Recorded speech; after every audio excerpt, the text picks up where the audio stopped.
तर पहा, पहिला प्रश्न या ठिकाणी तुमच्या समोर आहे. खूप महत्त्वाचे प्रश्न आहेत या ठिकाणी. प्रत्येक प्रश्नाचं उत्तर देण्याचा प्रयत्न करायचा आहे आणि शेवटी तुमचे 30 पैकी किती बरोबर येत आहे. तर हे शेवटी तुम्ही कमेंट करायचं आहे. तर या ठिकाणी पहिला प्रश्न असा आहे की हिमाचल प्रदेशात उगम पावणारी टिंबटिंब नदी ही थरच्या वाळवंटात पोहोचते. म्हणजे हिमाचल प्रदेशात उगम पावते आणि ती या ठिकाणी थरच्या वाळवंटामध्ये पोहोचते.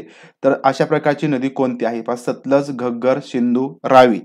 तर यापैकी कोणती नदी या ठिकाणी थरच्या वाळवंटामध्ये पोहोचते, जी हिमाचल प्रदेशात उगम पावते?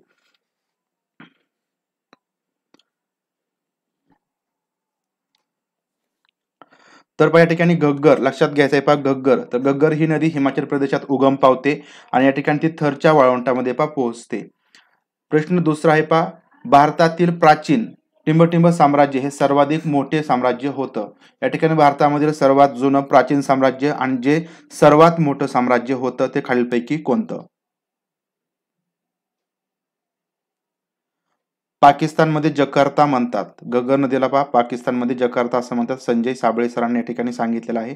लक्षात ठेवायचं घग्गर या नदीला जकार्ता असं म्हटलं. पाकमध्ये हकारा हकारा ठीक आहे. या ठिकाणी प्रश्न आहे आपण पुढे घेतलेला आहे. नेमकं काय आहे ते? तर या ठिकाणी भारतातील प्राचीन टिंबटिंब हे साम्राज्य सर्वाधिक मोठे साम्राज्य आहे. तर मौर्य साम्राज्य लक्षात ठेवायचं मौर्य साम्राज्य. पर्याय क्रमांक सी. प्रश्न क्रमांक पुढचा आहे. घग्गर नदीला पाकिस्तानात कोणत्या नावाने ओळखलं जातं? आता या ठिकाणी साबळे सर याचं उत्तर द्यायचं आहे. खुशाब, हकरा, रावी की सतलज? सतलज. घग्गर नदी जी या ठिकाणी हिमाचल प्रदेशात उगम पावते, थरच्या वाळवंटात पोहोचते. तर ती या ठिकाणी घग्गर नदी. आता घग्गर नदीला पाकिस्तानामध्ये कोणत्या नावाने ओळखलं जातं? तर याचं उत्तर आहे हकरा. या ठिकाणी लक्षात घ्यायचं आहे घग्गर नदीला पाकिस्तानामध्ये हकरा या नावाने ओळखलं जातं. प्रश्न क्रमांक पुढचा आहे बंगालच्या उपसागरात कोणती भारतीय बेटे आहेत? बंगालच्या उपसागरामधील भारतीय बेटे खालीलपैकी कोणती? लक्षद्वीप, मिनिकॉय, मालदीव व माली, अंदमान निकोबार यापैकी नाही. प्रश्न क्रमांक 4. बंगालच्या उपसागरातील या ठिकाणी बेटे.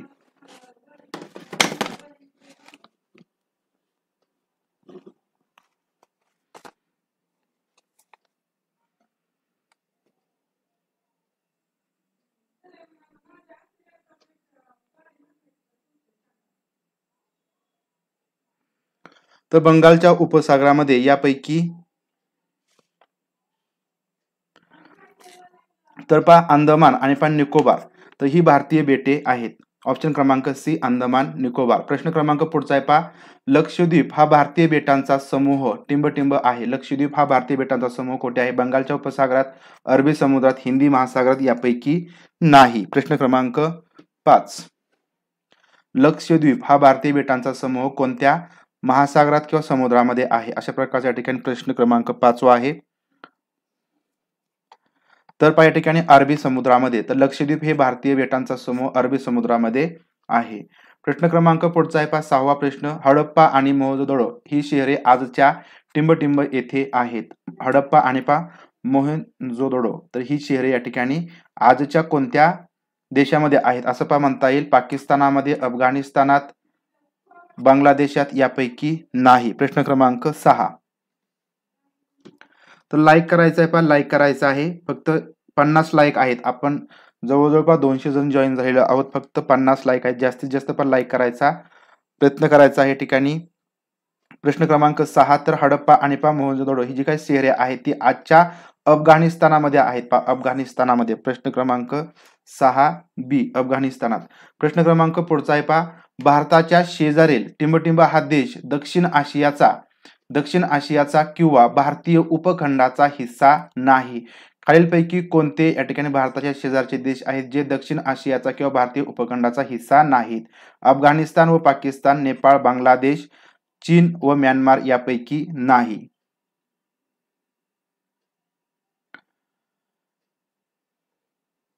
प्रश्न क्रमांक 7 आहे दक्षिण आशियाचा किंवा भारतीय उपखंडाचा हिस्सा नाहीत असे भारताच्या शेजारचे देश कोणते आहेत? तर हे आहेत चीन आणि म्यानमार. चीन आणि म्यानमार हे या ठिकाणी भारताच्या शेजारील राष्ट्र आहेत, परंतु ते दक्षिण आशियाचा किंवा भारतीय उपखंडाचा हिस्सा नाहीत भाग नाहीत. पाकिस्तान करेक्ट आहे.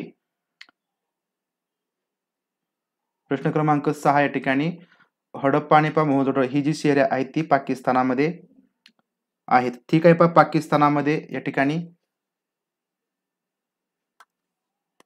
पाकिस्तानामध्ये आहेत. या ठिकाणी ही जी शहर आहेत हडप्पा आणि मोहनजोदडो तर या ठिकाणी पाकिस्तानामध्ये लक्षात ठेवायचं या ठिकाणी चुकून मी अफगाणिस्तान सांगितलेलं आहे.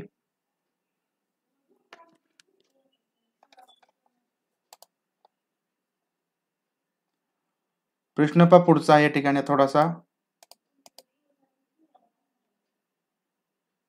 ठीक आहे. या ठिकाणी भारताचे यापैकी कोणते वैशिष्ट्य योग्य आहे?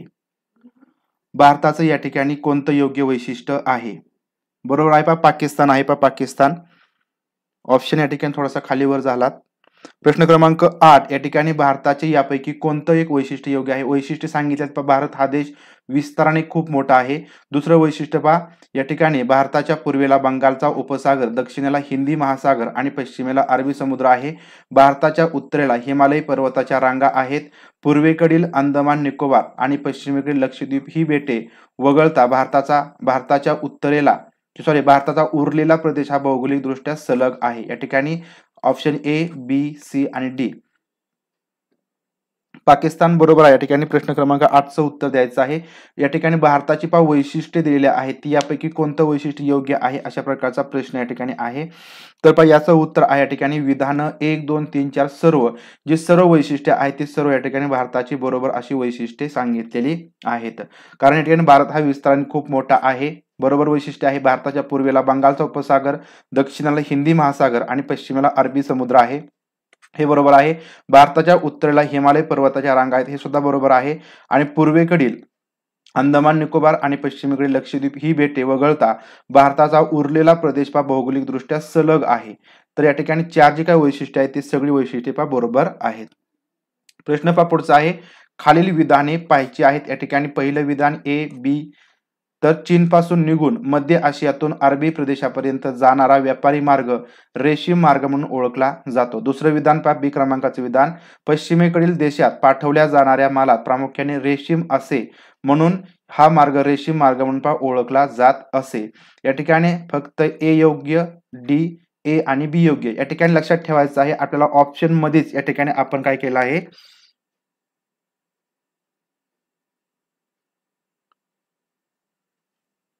उत्तर दिलेलं आहे. त्याच्यामुळे ठिकाणी गफलत करू नका. व्यवस्थित प्रश्न वाचायचे आहेत. तर पहिलं विधान ए क्रमांकाचं विधान आहे या ठिकाणी की चीन पासून निघून मध्य आशियातून अरबी प्रदेशापर्यंत जाणारा की अरबी समुद्रापर्यंत जाणारा जो व्यापारी मार्ग आहे तो रेशीम मार्ग म्हणून ओळखला जातो. आणि या ठिकाणी रेशीम मार्ग म्हणजे काय तर पश्चिमेकडील देशात पाठवल्या जाणाऱ्या मालात प्रामुख्याने रेशीम असायचं म्हणून हा मार्ग रेशीम मार्ग म्हणून ओळखला जात असे. तर याचं उत्तर आपल्या ठिकाणी पर्याय क्रमांक डी, ए आणि बी दोन्हीही या ठिकाणी योग्य म्हणजे ए आणि बी हे दोन्हीही योग्य आहेत. प्रश्न क्रमांक पुढचा आहे 10 क्रमांकाचा प्रश्न. खालील इतिहासाच्या साधनांपैकी कोणते भौतिक साधन नाही? या ठिकाणी इतिहासाची साधनं दिली आहेत यापैकी कोणतं भौतिक साधन नाही? भांडी, आज्ञापत्रे, किल्ले, स्तंभ. भौतिक साधनं या ठिकाणी कोणती नाहीत अशा प्रकारचा हा प्रश्न आहे इतिहासाच्या साधनांपैकीची भौतिक साधन कोणते नाही? तर यापैकी या ठिकाणी आज्ञापत्र तर आज्ञापत्र हे भौतिक साधनं नाहीत. भांडी, किल्ले आणि स्तंभ ही भौतिक साधने आहेत. ऑप्शन क्रमांक बी करेक्ट आहे. प्रश्न पुढचा आहे प्रश्न क्रमांक 11 की सुक्रोजचे पाण्याबरोबर संयोग होऊन पृथक्करण झाल्यास समप्रमाणात कुठले मिश्रण तयार होते? कुठले मिश्रण या ठिकाणी तयार होतं? सुक्रोजचं पाण्याबरोबर संयोग झाला त्याचं पृथक्करण झालं तर पृथक्करण होऊन या ठिकाणी समप्रमाणामध्ये या ठिकाणी सारख्या प्रमाणामध्ये कुठलं मिश्रण खालीलपैकी तयार होतं? Glucose, ribose, fructose, ribose, glucose, fructose की लॅक्टोज, माल्टोज. तर सुक्रोजचं पाण्याबरोबर संयोग होऊन तिचं पृथक्करण होतं आणि ते पृथक्करण झाल्यात या ठिकाणी आपल्याला समप्रमाणामध्ये 2 मिश्रण मिळतात. भौतिक म्हणजे या ठिकाणी वस्तुरूपाने म्हणजे आपण त्या ठिकाणी म्हणू शकतो की एखाद्या घराचा या ठिकाणी सांगडा वगैरे सापडला किंवा ठिकाणी एखादा किल्ला वगैरे असेल, त्याला आपण भौतिक साधनं म्हणायचे. एखादी जे मडकं वगैरे असतं त्याला सुद्धा आपण, किंवा भांडं सापडलेलं असेल तर भांडे वगैरे असतील तर त्यांना आपण या ठिकाणी भौतिक साधनं म्हणतो. लिखित जी साधनं असतात ते लिहून ठेवलेले असतात. म्हणजे या ठिकाणी दगडावरती जे काही कोरण वगैरे ठेवलेले असतात त्याला आपण लिखित साधनं म्हणू शकतो. भुर्जपत्रावरती जे लिहून ठेवलेले असतात, विटांवरती लिहून ठेवलेले असतात, त्यांना या ठिकाणी लिखित साधनं म्हणायची आहेत. प्रश्न क्रमांक 11 या ठिकाणी उत्तर द्यायचं आहे. या ठिकाणी जे समप्रमाणात मिश्रण तयार होतं ते या ठिकाणी ग्लुकोज आणि फ्रुक्टोज. तर या ठिकाणी सुक्रोजचं पाण्याबरोबर संयोग होतो, त्याचं पृथक्करण होतं आणि समप्रमाणामध्ये ग्लुकोज आणि फ्रुक्टोजचं मिश्रण तयार होतं. ऑप्शन क्रमांक सी याचं अचूक उत्तर आहे. प्रश्न क्रमांक पुढचा आहे 12वा. लहान मुलांमध्ये रातांधळेपणा हा रोग कोणत्या जीवनसत्वाच्या अभावामुळे होतो? लहान मुलांमध्ये रातांधळेपणा हा रोग होतो, तर तो जीवनसत्वाच्या कोणत्या कोणत्या जीवनसत्वाच्या अभावामुळे किंवा जे जीवनसत्व कमी पडल्यानंतर होत असतो? प्रश्न क्रमांक 12वा आहे या ठिकाणी. तर सोपे प्रश्न सुद्धा विचारले जातात आणि या ठिकाणी प्रश्न पाठीमागे विचारले गेलेले आहेत एमपीएससी परीक्षेमध्ये वगैरे, आणि त्याच्यामध्ये प्रश्न या ठिकाणी विचारले जाण्याची शक्यता असते. तर याचं उत्तर ऑप्शन क्रमांक ए. तर ए जीवनसत्व या ठिकाणी कमी पडल्यामुळे रातांधळेपणा हा लहान मुलांमध्ये रोग होतो. प्रश्न क्रमांक पुढचा आहे 1 ग्राम प्रथिनांमधून किती ऊर्जा मिळते? 1 ग्राम प्रथिने आपण खाल्ली तर खालीलपैकी किती ऊर्जा मिळते? 9 kilo calorie, 7 kilo, 2 kilo calorie की 4 किलो कॅलरी? प्रश्न क्रमांक 13. 1 ग्राम प्रथिनांमधून किती ऊर्जा मिळते?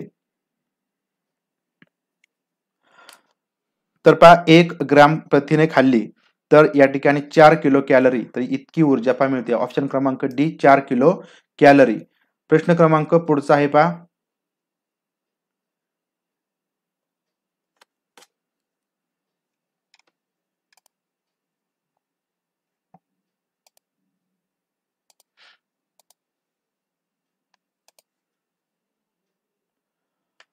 अस्थिसंस्था हे खालीलपैकी कोणते कार्य करतं? तर ती जी अस्थिसंस्था आहे, आपल्या शरीरामधील अस्थिसंस्था आहे, तर ते खालीलपैकी कोणतं काम करतं? संरक्षण, रक्त उत्पादन, हालचाल सुलभता, क्षारांचं संवर्धन. या ठिकाणी ऑप्शन आहेत ए, बी, सी आणि डी. प्रश्न क्रमांक 14. अस्थिसंस्था.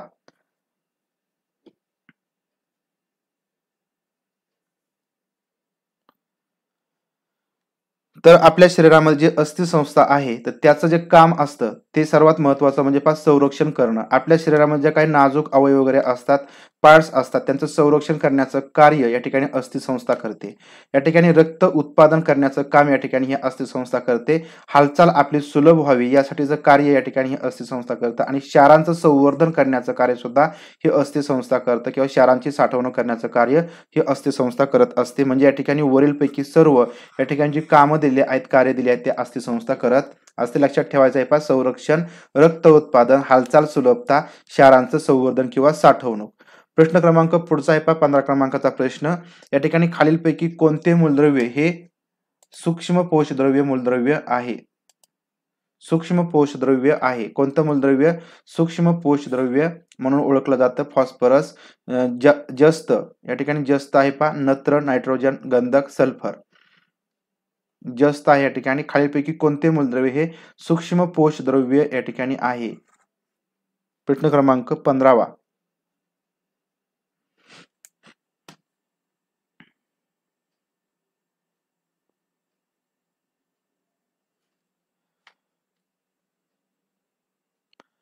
तर खालीलपैकी जस्त, झिंक हे मूलद्रव्य आहे ते या ठिकाणी सूक्ष्म पोषद्रव्य म्हणून ओळखलं जातं. लक्षात घ्यायचं आहे सूक्ष्म पोषद्रव्य झिंक किंवा जस्त. प्रश्न क्रमांक पुढचा आहे प्रकाश संश्लेषणाची क्रिया हिरव्या वनस्पतीमधील कोणत्या भागामध्ये होत असते? तर प्रकाश संश्लेषणाची क्रिया या ठिकाणी वनस्पतीमध्ये होत असते. तर हिरव्या वनस्पतीमध्ये होत असते. तर हिरव्या वनस्पतीमधील कोणते भाग आहेत ज्याच्यामध्ये ही क्रिया होते? पाने, हिरवी खोडे, थोड्या प्रमाणात फुलांमध्ये की वरीलपैकी सर्व? प्रश्न क्रमांक 16वा.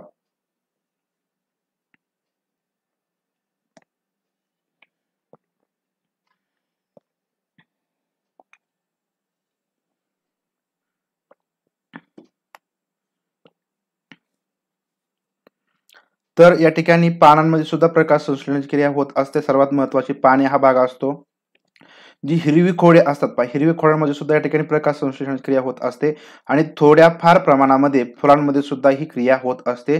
म्हणून याचं पहा उत्तर वरीलपैकी सर्व या ठिकाणी लक्षात घ्यायचं आहे. पहा वरीलपैकी सर्व जे काही भाग आहेत, पाने, हिरवी खोडे आणि थोड्या फार प्रमाणामध्ये फुलांमध्ये, या तीनही भागांमध्ये या ठिकाणी प्रकाश संश्लेषण क्रिया वनस्पतीमध्ये किंवा हिरव्या वनस्पतीमध्ये होत असते.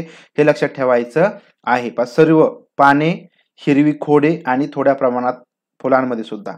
प्रश्न क्रमांक पुढचा आहे पहा, जगात सर्वात मोठं फुल हे रॅफ्लेशिया या ठिकाणी रेफ्लेशिया अर्नॉल्डी या वनस्पतीचं इंडोनेशियामध्ये आढळतं. तर या वनस्पतीच्या फुलाचा व्यास सुमारे किती असतो? या ठिकाणी हा प्रश्न विचारला गेला होता. जगातील सर्वात मोठं फुल कोणतं? तर ते या ठिकाणी पहा रेफ्लेशिया या ठिकाणी हे असतं. तर या रेफ्लेशिया फुलाचं या ठिकाणी जे झाड असतं ते पहा रेफ्लेशिया अर्नॉल्डी. तर हे झाड असतं, या झाडाला हे रेफ्लेशिया फुल येतं. ते सर्वात मोठं फुल आहे. आता ही जी वनस्पती आहे पहा रेफ्लेशिया अर्नॉल्डी, ही वनस्पती इंडोनेशिया या देशामध्ये आढळते. पहा या ठिकाणी ही वनस्पती किंवा जगातील सर्वात मोठं फुल कोणत्या देशात आढळतं? तर इंडोनेशिया या देशामध्ये आढळतं. हे लक्षात ठेवायचं आहे. तर आता या ठिकाणी प्रश्न असा विचारला की या ठिकाणी या वनस्पतीच्या फुलाचा व्यास या ठिकाणी किती असतो? म्हणजे या ठिकाणी आपल्याला जर प्रिव्हियस इयरचे क्वेश्चन कशा प्रकारे तुम्हाला अभ्यासाला सांगतो किंवा कशामुळे अभ्यासाला लावतो, तर एखादा प्रश्न असतो, त्या प्रश्नाच्या संदर्भात दुसरा प्रश्न या ठिकाणी पुढच्या परीक्षेमध्ये विचारला जातो. म्हणून हा प्रश्न या ठिकाणी अशा प्रकारे तयार केला गेलेला आहे. तर या वनस्पतीच्या फुलाचा व्यास किती असतो? 1 मीटर, 2 मीटर, अर्धा मीटर की 1.5 मीटर? तर या ठिकाणी हे जर तुम्ही वाचलेलं असेल तर भूगोलच्या पुस्तकामध्ये या प्रश्नाचं उत्तर तुम्हाला सापडेल. जुनी जी काही पुस्तकं आपण सांगितलेली आहेत, पीडीएफ सांगितले आहेत त्याच्यामध्ये, तर या ठिकाणी जे रेफ्लेशिया फुल आहे तर त्या फुलाचा व्यास हा या ठिकाणी सरासरी 1 मीटर एवढा असतो. 1 मीटर लक्षात घ्यायचं आहे. 1 मीटर. आता या ठिकाणी लक्षात ठेवा 1 मीटर हा या फुलाचा व्यास असतो. 1 मीटर व्यासाचे हे मोठं, जगातील सर्वात मोठं फुल आहे. प्रश्न क्रमांक पुढचा आहे 18वा. अतिसार, मळमळ यावर इलाज म्हणून खालीलपैकी कोणत्या वनस्पतीचा उपयोग होतो? तर अतिसार आणि मळमळ, तर यावरती इलाज म्हणून खालीलपैकी कोणत्या वनस्पतीचा उपयोग होतो? या ठिकाणी परिसर अभ्यासामध्ये अशा प्रकारचे प्रश्न, औषधी वनस्पती असतील, जगातील सर्वात मोठं फुल असेल किंवा सर्वात मोठं अंड कोणतं असेल किंवा या ठिकाणी आपण म्हणूया की सर्वात जास्त प्रवास करणारे पक्षी कोणते असतील किंवा सिजनेबल पक्षी कोणते असतील, तर अशा प्रकारचे वेगवेगळे प्रश्न असतात ते विचारले जातात. बरोबर आहे. 6वीच्या पुस्तकामध्ये आहे भूगोलच्या, मच्छिंद्र पाटील सर. अगदी बरोबर आहे. तर याचं उत्तर अगदी बरोबर आहे. दालचिनी या ठिकाणी जर अतिसार, मळमळ, तर अशा प्रकारचे काही रोग किंवा त्रास आपल्याला जाणवायला लागले तर याच्यावरती उपाय असतो दालचिनी. दालचिनी या वनस्पतीचा आपण उपयोग करत असतो किंवा त्याच्यावरती आपला हा रामबाण औषधाचा उपयोग होत असतो. तर आता या ठिकाणी आपण पाहूया शिंकोना. तर शिंकोना या ठिकाणी ही जी औषधी वनस्पती आहे तर याचा उपयोग मलेरियावरती होत असतो. शिंकोना मलेरियावरती होत असतो. या ठिकाणी औषधी उपयोग. सदाफुली आपले असतात त्याचा उपयोग या ठिकाणी, त्याचा जो अर्क असतो तर अर्क कॅन्सर वरती चांगल्या प्रकारचा या ठिकाणी उपकारक असतो किंवा ठिकाणी तो उपयोगी असतो. जे कडुनिंब असतं तर तो ताप आणि सर्दी याच्यावरती उपकारक असतो किंवा चांगल्या प्रकारे तो आपल्याला आराम देतो. अडुळसा हा या ठिकाणी आपल्या सर्वांना माहिती आहे. खोकला आणि कफ याच्यावरती रामबाण हे औषध आहे.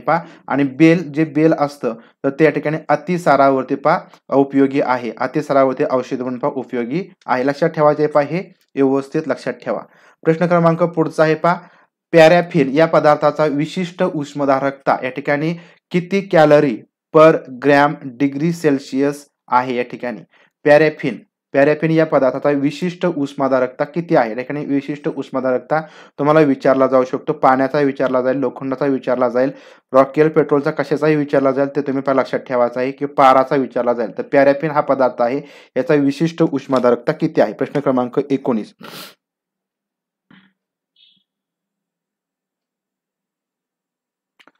1, 0.54, 0.033, 0.110. प्रश्न क्रमांक 19. तर या ठिकाणी जो पॅराफिन हा पदार्थ आहे तर याचा या ठिकाणी विशिष्ट उष्णधारकता हा 0.54 कॅलरी पर ग्रॅम डिग्री सेल्सिअस. तर एवढा या ठिकाणी याचा उष्माधारकता असतो. तर आता या ठिकाणी काही पदार्थ आहेत आणि त्यांची उष्माधारकता लक्षात ठेवायचं आहे. याच्यावरती प्रश्न विचारले जातात. त्याच्यामुळे तुम्हाला ही महत्त्वाची माहिती देतोय. तर पाणी. तर पाण्याचा विशिष्ट उष्माधारकता विचारला गेला आहे 1 असतो या ठिकाणी. पॅराफिनचा 0.54 आहे. रॉकेलचा 0.52 आहे या ठिकाणी. रॉकेलचा विशिष्ट उष्माधारकता 0.52 आहे. ॲल्युमिनियमचा 0.215 आहे. 0.215 ॲल्युमिनियमचा आहे. लोखंडाचा किती असतो तर 0.110. तांबे 0.095 तांबे. चांदीचा असतो 0.056 आणि पारा जो असतो त्याचा विशिष्ट उष्माधारकता आहे 0.033. तर या ठिकाणी लक्षात ठेवायचं हे जे पदार्थ आहेत यांची विशिष्ट उष्माधारकता विचारले जातात. प्रश्न क्रमांक पुढचा 20 क्रमांकाचा प्रश्न या ठिकाणी. पुढील 2 विधानांपैकी कोणतं विधान अयोग्य आहे? प्रश्न या ठिकाणी लक्षात ठेवा. अयोग्य विधान कोणतं आहे किंवा चुकीचं विधान कोणतं आहे? या ठिकाणी पहिलं विधान अणुअंक म्हणजे अणुकेंद्रकातील एकूण प्रोटॉनची संख्या. दुसरं विधान आहे अणुवस्तुमान म्हणजे अणुकेंद्रकातील एकूण प्रोटॉन्स आणि न्यूट्रॉनची संख्या. या ठिकाणी ऑप्शन फक्त अ, फक्त ब, दोन्ही अ आणि ब, दोन्ही नाहीत. या ठिकाणी थोडंसं विधान व्यवस्थित समजून घ्या दोन्ही विधाने. अणुअंक म्हणजे अणुकेंद्रकातील एकूण प्रोटॉनची संख्या. अणुवस्तुमान म्हणजे अणुकेंद्रकातील एकूण प्रोटॉन्स आणि न्यूट्रॉनची संख्या. आपल्याला अयोग्य विधान कोणतं आहे हे या ठिकाणी ओळखायचं आहे. या ठिकाणी अशा प्रकारचे प्रश्न ची उत्तर देत असताना आपण या ठिकाणी कोणत्या प्रकारची घाई गडबड करायची नाही या ठिकाणी लक्षात घ्यायचे आहे. कारण प्रश्न सोपे असतात आपण उत्तर याचं बरोबर देऊ शकतो, परंतु फक्त वरती आपण योग्य आहे की अयोग्य आहे, चूक आहे की अचूक आहे किंवा बरोबर आहे अशा प्रकारे या ठिकाणी आपण ते वाचत नाही, समजून घेत नाही आणि त्याच्यामुळे बऱ्याच जणांचं या ठिकाणी हे उत्तर आपल्याला चुकलेलं आहे असं म्हणता येईल. या ठिकाणी डी सुद्धा ऑप्शन आहे. डी ऑप्शन तुम्हाला दिसला नसेल तर या ठिकाणी डी क्रमांकाचा ऑप्शन आहे, दोन्हीही नाहीत. या ठिकाणी लक्षात घ्या याचं जे उत्तर आहे त्या ठिकाणी दोन्हीही नाहीत म्हणजे दोन्ही विधाने योग्य आहे, दोन्ही विधाने अयोग्य नाहीत. कारण या ठिकाणी अ क्रमांकाचं आणि ब क्रमांकाचं विधान दोन्ही सुद्धा या ठिकाणी बरोबर आहेत. म्हणून या ठिकाणी आपल्याला असं विचारलेलं होतं की या ठिकाणी यापैकी कोणतं विधान अयोग्य आहे. कारण या ठिकाणी दोन्ही विधाने बरोबर आहेत. म्हणजे अणुअंक म्हणजे अणुकेंद्रकातील एकूण प्रोटॉनची संख्या हे विधान बरोबर आहे. अणुवस्तुमान म्हणजे अणुकेंद्रकातील एकूण प्रोटॉन्स आणि न्यूट्रॉनची संख्या तर हे विधान सुद्धा बरोबर आहे. म्हणजे या ठिकाणी आपल्याला जे प्रश्न विचारला की या ठिकाणी अयोग्य विधान कोणते, त्या ठिकाणी दोन्ही विधाने अयोग्य नाहीत. ऑप्शन क्रमांक डी आहे याचं उत्तर. प्रश्न क्रमांक पुढचा आहे प्रश्न क्रमांक 21.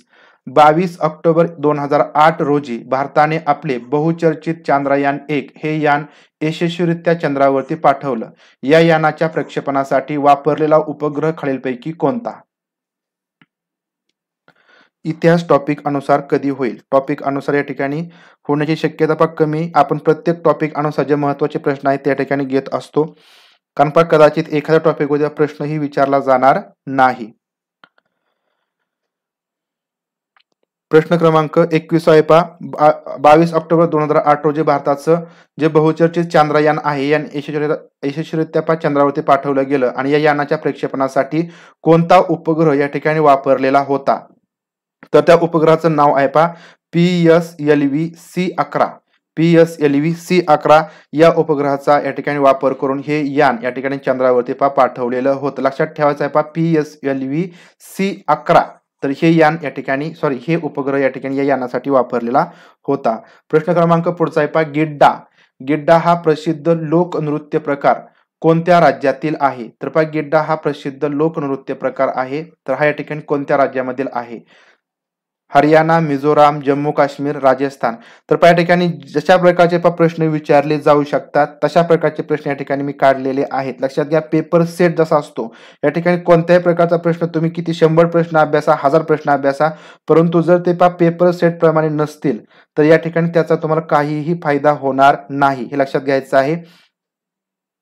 कारण या ठिकाणी पेपर सेट प्रमाणे कारण पेपर सेटवर जो काय असतो तो या ठिकाणी फक्त एकाच प्रकारचे प्रश्न काढत नाही. प्रत्येक प्रकारचे जे प्रश्न असतात ते काढत असतात. तुम्ही पाठीमागचे जे पेपर असतात ते थोडेसे चाळा, त्याच्यामध्ये जे प्रश्नांचा पेपर पॅटर्न आहे किंवा जो काय पेपर किंवा क्वेश्चन सेट आहे तो कशा प्रकारचा असतो तो या ठिकाणी थोडासा अभ्यासा म्हणजे तुमच्या लक्षात येईल. तर गिड्डा हा जो काय प्रसिद्ध लोकनृत्य प्रकार आहे तो हरियाणा या राज्यामधील आहे. हरियाणा लक्षात ठेवायचा गिड्डा हरियाणा. आता या ठिकाणी हरियाणा तर पहा गिड्डा, हरियाणामधील गिड्डा या ठिकाणी लोकनृत्य प्रकार प्रसिद्ध आहे. मिझोराम मधील पहा चिराव, मिझोराम मधील पहा चिराव हा लोकनृत्य प्रकार प्रसिद्ध आहे. जम्मू काश्मीर मधील पहा चक्री, जम्मू काश्मीर मध्ये पहा चक्री आहे. आणि राजस्थान मधील झुमर, चामर, गिंदात, झुमर आणि चामर गिंदात, तर हे या ठिकाणी प्रसिद्ध पण लोकनृत्य प्रकार या राज्यामधील आहेत. प्रश्न पुढचा आहे पहा, भारतातून किंबहुना आशियातून युरोपला जाण्यासाठी सर्वात जवळचा मार्ग म्हणजे खालीलपैकी कोणता? भारतामधून किंवा या ठिकाणी आशियातून युरोपला जाण्यासाठी सर्वात जवळचा मार्ग खालीलपैकी कोणता आहे? सुएझ कालवा, किल कालवा, पनामा कालवा यापैकी नाही. पण लाईक करायचं आहे, या ठिकाणी लाईक करायचं आहे. लाईक या ठिकाणी खूप कमी आहेत. तर भारतातून किंबहुना आशियातून युरोपला जाण्यासाठी सर्वात जवळचा मार्ग या ठिकाणी हा सुएझ कालवा आहे. पहा सुएझ कालवा, ऑप्शन क्रमांक ए सुएझ कालवा. प्रश्न क्रमांक पुढचा आहे पहा, ब्रिटनमधील लंडन शहर टिंबटिंब नदीवरती वसलेलं आहे. ब्रिटनमधील जे लंडन शहर आहे ते कोणत्या नदीवरती वसलेलं आहे? पोटॅमॅक, यांगून, टेम्स, स्प्री. प्रश्न क्रमांक 24.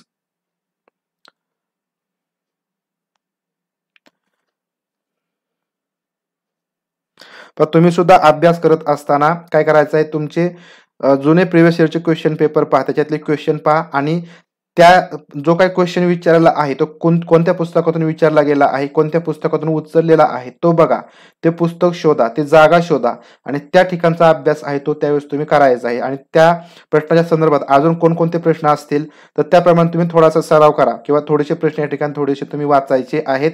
तुम्हाला त्याचा पण नक्की फायदा होईल. तर या ठिकाणी ब्रिटनमध्ये जे लंडन शहर आहे पहा टेम्स या नदीवरती पहा वसलेलं आहे. पहा टेम्स नदी, लक्षात घ्या टेम्स नदी. प्रश्न क्रमांक सी टेम्स नदी, ब्रिटनमधील लंडन शहर टेम्स या नदीवरती वसलेलं आहे. प्रश्न क्रमांक 25, उत्तर प्रदेशातील टिंबटिंब हे ठिकाण सुगंधी अत्तरांसाठी पहा प्रसिद्ध आहे. उत्तर प्रदेशामधील खालीलपैकी कोणतं ठिकाण हे सुगंधी अत्तरांसाठी पहा प्रसिद्ध आहे?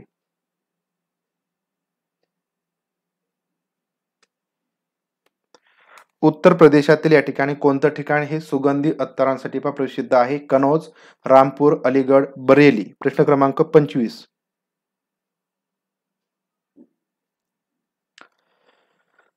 तर पहा उत्तर प्रदेशामधील सुगंधी अत्तरांसाठी प्रसिद्ध हे कनौज शहर आहे. पहा कनौज ठिकाणी या ठिकाणी उत्तर प्रदेशामध्ये हे ठिकाण आहे किंवा एक शहर आहे ज्या ठिकाणी सुगंधी अत्तरे मिळतात, ते प्रसिद्ध आहे. प्रश्न क्रमांक पुढचा आहे पहा 26वा प्रश्न, विषुववृत्ताच्या दोन्ही बाजूंकडील 5 अंश उत्तर व दक्षिण, 5 अंश उत्तर आणि 5 अंश दक्षिण, लक्षात ठेवायचं आहे 5 अंश उत्तर 5 अंश दक्षिण दरम्यानचा कमी वायुदाबाचा पट्टा कोणत्या नावाने ओळखला जातो? डोलड्रम, समस्थिती, तपांबर, आयनांबर. आयनांबर या ठिकाणी थोडस स्पेलिंग मिस्टेक झाली पहा आयनांबर. विषुववृत्ताच्या दोन्ही बाजूंकडील 5 अंश उत्तर व 5 अंश दक्षिण दरम्यानचा कमी वायुदाबाचा पट्टा कोणत्या नावाने ओळखला जातो?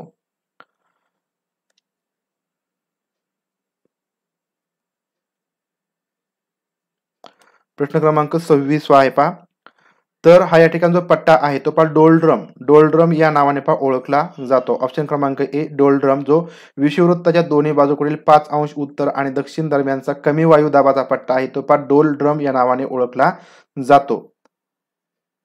प्रश्न क्रमांक पुढचा आहे पहा, यू आकाराची दरी हे खालीलपैकी कोणत्या भौगोलिक घटकाच्या कार्यामुळे निर्माण झालेले पहा भूरूप आहे? यू आकाराची दरी, तर अशा प्रकारची यू आकाराची काही दरी असते तर ती या ठिकाणी खालीलपैकी कोणत्या भौगोलिक घटकाच्या कार्यामुळे पण निर्माण झालेले भूरूप आहे? हिमनदी, महासागर, वादळी वारे की पर्जन्य?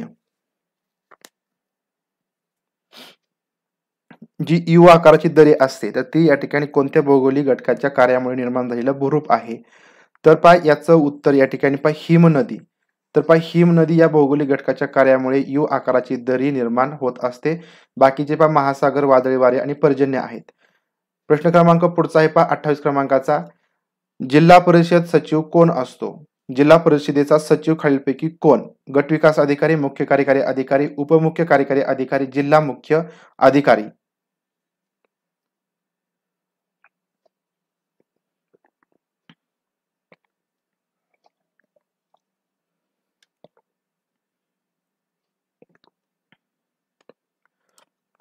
जिल्हा परिषदेचे सचिव तर उपमुख्य कार्यकारी अधिकारी डेप्युटी सीओ उपमुख्य कार्यकारी अधिकारी हे जिल्हा परिषदेचे पदसिद्ध सचिव असतात. प्रश्न क्रमांक पुढचा, महापौर आपला राजीनामा कोणाकडे सादर करतात? प्रश्न क्रमांक 29 महापौर आपला राजीनामा कोणाकडे सादर करतात? जिल्हाधिकारी, विभागीय आयुक्त, उपमहापौर, राज्य शासन. प्रश्न क्रमांक 29 महापौर आपला राजीनामा खालीलपैकी कोणाकडे सादर करतात?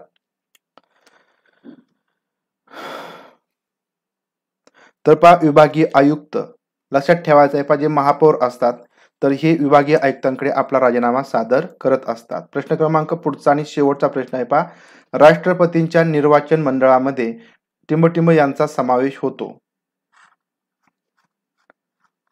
राष्ट्रपतींच्या निर्वाचन मंडळामध्ये खालीलपैकी कोणाचा समावेश होतो? संसदेची दोन्ही गृहे व राज्यातील विधानगृहे, संसदेची दोन्ही गृहे आणि राज्यातील विधानसभा, फक्त लोकसभा, राज्याच्या विधानसभा, संसदेची दोन्ही गृहे आणि राज्यातील विधान परिषदा. या ठिकाणी राष्ट्रपतींचं निर्वाचन मंडळ असतं, त्याच्यामध्ये खालीलपैकी कशा कशाचा समावेश असतो?